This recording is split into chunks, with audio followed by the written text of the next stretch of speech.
கர்த்தருக்கு ஸ்தோத்திரம். கர்த்தராகிய இயேசு கிறிஸ்துவின் இன்ப நாமத்தில் இனிய வாழ்த்துக்கள். இன்றைய தியானத்திற்காக ஜெபித்த பொழுது தேவன் தந்த வசனம் சங்கீதங்களின் புஸ்தகம் 75 சங்கீதம் 6 வசனம். கிழக்கிலும் மேற்கிலும் வனாந்தர திசையிலும் இருந்து ஜெயம் வராது. நம்முடைய கர்த்தராகிய இயேசு கிறிஸ்து ஜெய கிறிஸ்து. அவர் தம்முடைய பிள்ளைகளுக்கு ஜெயத்தை தருகிறவர்.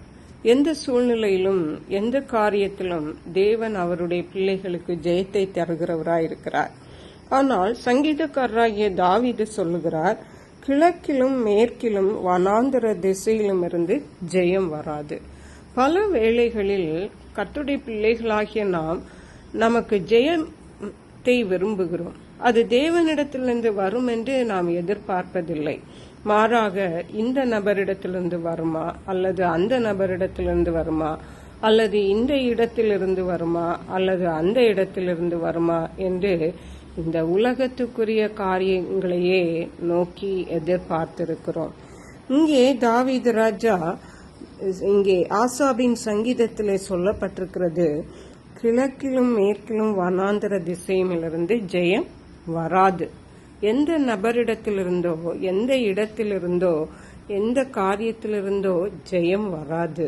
மாறாக அடுத்த வசனம் சொல்லுகிறது, தேவனே நியாயாதிபதி, ஒருவனை தாழ்த்தி ஒருவனை உயர்த்துகிறார். ஹல்லேலூயா.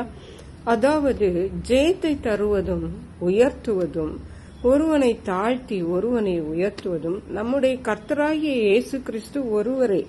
ஏனென்றால் அவர்தான் நியாயாதிபதி, அவர் நீதி செய்கிற தேவன்.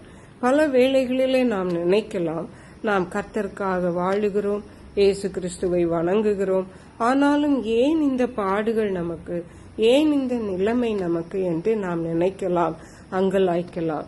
தேவன் நியாயாதிபதியா இருக்கிறார். அவருக்கு தெரியும் தன்னுடைய பிள்ளைகளுக்கு எப்பொழுது ஜெயம் கொடுக்க வேண்டும், எப்பொழுது உயர்வு கொடுக்க வேண்டும், எப்படி உயர்வு கொடுக்க வேண்டும், எப்படி அவர்களை ஆசீர்வதிக்க வேண்டும், எப்படி அவர்களை பாதுகாக்க வேண்டும் என்பது அவருக்கு நன்றாகவே தெரியும். அதன்படிதான் அவர் செய்வார்.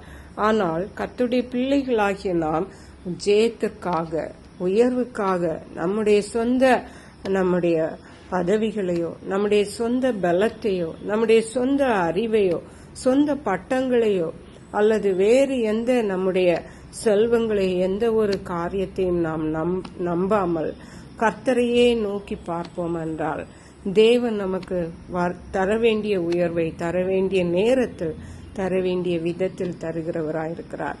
அருமையான கர்த்தருடைய பிள்ளைகளே, கர்த்தர் நம்மை உயர்த்தும்படி அவருடைய பலத்த கரத்துக்குள் அடங்கி இருப்போம். அதைத்தான் 1 பேதுருவின் எழுதின நிருபம் 5 அதிகாரம் 6 வசனம் சொல்லுகிறது, ஆகையால் ஏற்ற காலத்திலே தேவன் உங்களை உயர்த்தும்படிக்கு அவருடைய பலத்த கைக்குள் அடங்கி இருங்கள். அருமையான கர்த்தருடைய பிள்ளைகளே, நம்மை விசாரிக்கிற தேவன் ஒருவர் இருக்கிறார் என்பதை மறந்து போகாதிருங்கள்.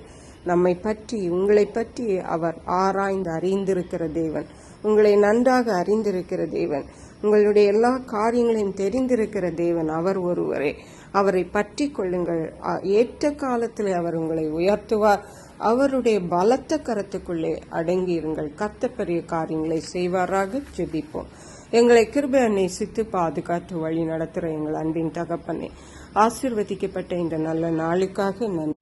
இந்த நாளிலும் கிழக்கிலும் மேற்கிலும் வனாந்தர திசையிலும் இருந்து ஜெயம் வரார். தேவனே நியாயாதிபதி, ஒருவனை தாழ்த்தி ஒருவனை உயர்த்துகிறார்.